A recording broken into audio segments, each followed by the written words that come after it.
terrain, merci d'être venu parmi nous aujourd'hui. Donc nous, candidats, comme tous les militants et militantes des AGATE, nous mettrons au centre de notre programme et de notre combat politique l'égalité des chances et la justice sociale. Nous voulons renforcer la citoyenneté et la dignité humaine pour tous les Tunisiens en améliorant les conditions économiques et sociales de tous les Tunisiens dans les régions et à l'étranger. Qu'ils se trouvent partout, ce sont tous les Tunisiens et c'était notre premier slogan. Nous voulons renforcer la citoyenneté et la dignité. Pour ce faire, nous voulons bâtir un socle social qui s'appuie sur 5 piliers: l'emploi, l'éducation, la santé, le logement et le transport. Il faut revaloriser le travail et l'emploi. En 2012, on a commencé des réformes, celle d'aligner le SMIC et le SMAG.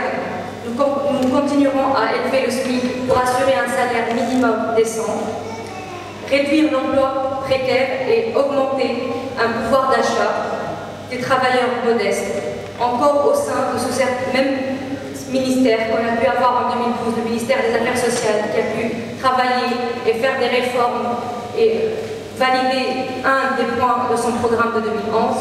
On voudrait aussi, dans le cadre de contrat social qui a été signé en 2012 entre l'UGTT et l'UTICA, d'œuvrer dans l'instauration d'une assurance perte d'emploi pour assurer un minimal de revenus pour les salaires subirant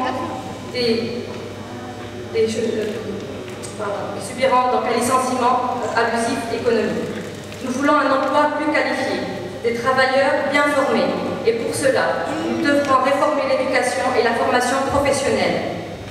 Revaloriser les diplômes en améliorant la qualité de l'enseignement pour toutes les régions, en incitant les meilleurs enseignants à y exercer dans les régions et les quartiers les plus défavorisés, en renforçant le poids de la culture générale et de la technologie dans les enseignements. Nous voulons renforcer aussi les filières technologiques et professionnelles, gratifiantes, pour un emploi stable et fort. Et comme disait Arfek tout à l'heure, le grand problème aujourd'hui, c'est que 60% de nos entreprises ne trouvent pas de salariés et 30% de nos chômeurs qui ne trouvent pas d'un emploi qui correspond à leur formation. Nous devons multiplier les passerelles entre les formations académiques et les formations professionnelles et professionnalisantes. Nous devons établir aussi des programmes par des filières professionnelles et des technologiques, ainsi que celles de l'université, qui tiennent compte des besoins de l'économie, du pays, du métier d'avenir, mais aussi des localités où se trouvent des écoles et des universités, le monde de l'entreprise, les acteurs économiques et sociaux. Les élus locaux devront être partie prenante dans ce combat. L'éducation sera un des grands chantiers que nous prenons, le chantier de la décentralisation, pour mieux coller aux besoins locaux, tout en assurant une solidarité nationale. Pour étudier correctement, pour accéder à l'emploi et travailler dignement, pour développer une économie inclusive au service de tous les citoyens, il faut un réseau de transport efficace. On ne peut plus accepter aujourd'hui qu'un enfant marche des kilomètres pour aller à son école ou qu'il ne trouve pas de transport en commun pour accéder à un minimum d'éducation. Il faut assurer une infrastructure routière et ferroviaire dans toutes les régions de la République et notamment dans les régions les plus marginalisées. Seul un quart de nos ménages ont des voitures. Il faut savoir qu'il n'y a que 25% des Tunisiens qui ont une voiture aujourd'hui. Ça correspond à 800 000 voitures, sans les taxis, par des voitures privées.